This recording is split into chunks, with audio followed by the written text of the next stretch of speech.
Hey there everybody, and welcome to another Pro Tools tutorial.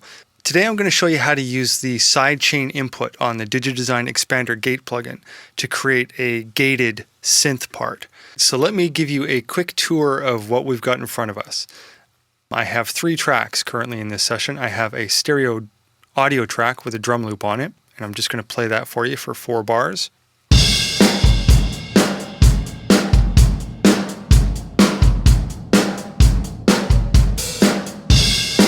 Okay, so that's the drum loop. It just keeps on repeating. And then below that, I've got an instrument track.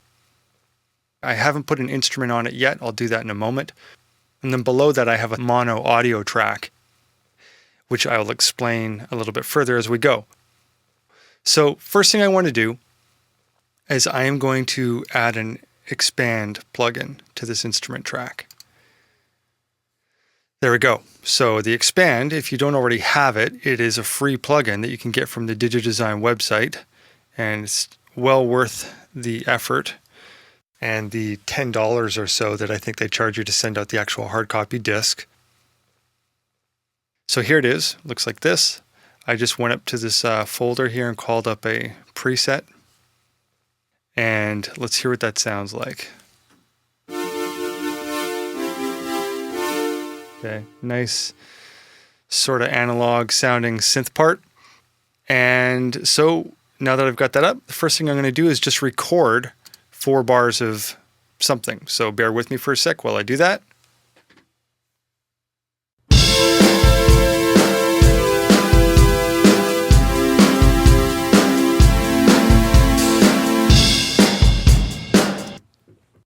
Okay, cool. So there's my synth part.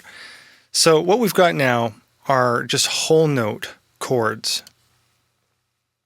But what we want is we want gated 16th note chords. So the way we're going to achieve that is by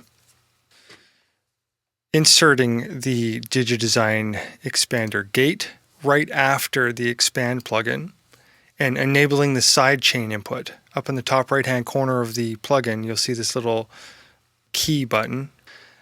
Turning that on is going to allow the gate to receive a key input signal into the sidechain that is going to determine when the gate opens and closes. Without going into that in too much detail right now, we're just going to set it up. So click on your key input to enable it, your sidechain key input, and then assign bus 1 to the key input over here on the left. We're going to close that for the moment. And now we need to skip over to our hi-hat track here.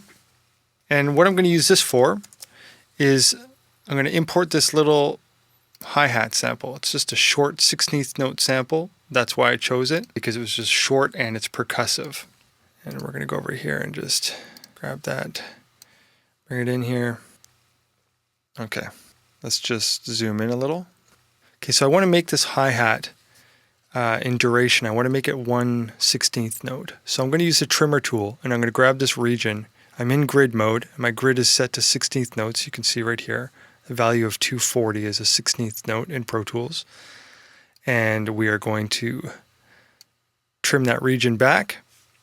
And because I'm going to need a lot of them, I'm just going to go Option R, and I'm going to enter in, say, like 300. 316th notes really isn't that much. So there we go. So now let's hear what we've got.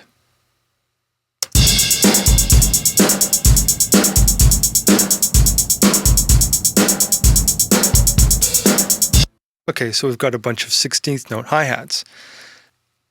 And you notice our synth wasn't playing. Our synth wasn't playing because we've told it to gate depending on what is coming in on bus 1. But since nothing is coming in on bus 1, the gate is just permanently closed. So what we're going to do here, we're going to flip over to our mixer, and we are going to route the output of the hi-hat to bus 1, the output of the hi-hat track to bus 1. So now when we play it, that hi-hat, we won't hear the hi-hat direct signal because it's going to be going straight into the gate, into bus 1 here, and the result, if we've set this up correctly, should be something kind of cool.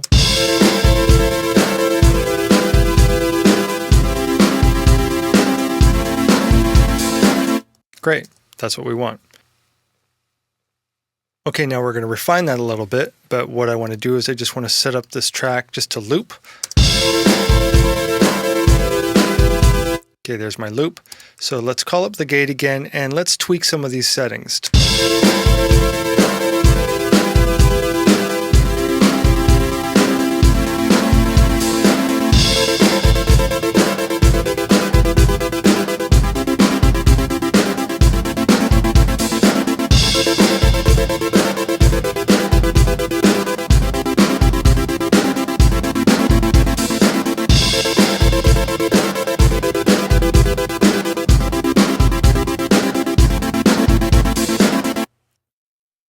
So that's how we create a gated synth part using a regular synth or any sound source and the sidechain input on a gate plugin.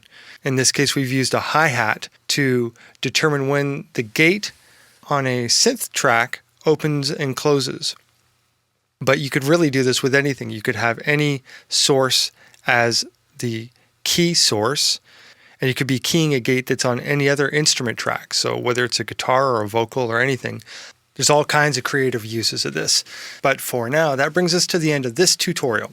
I'll definitely be covering more on this topic in future tutorials, so I hope to see you there. Thanks for joining me. Bye.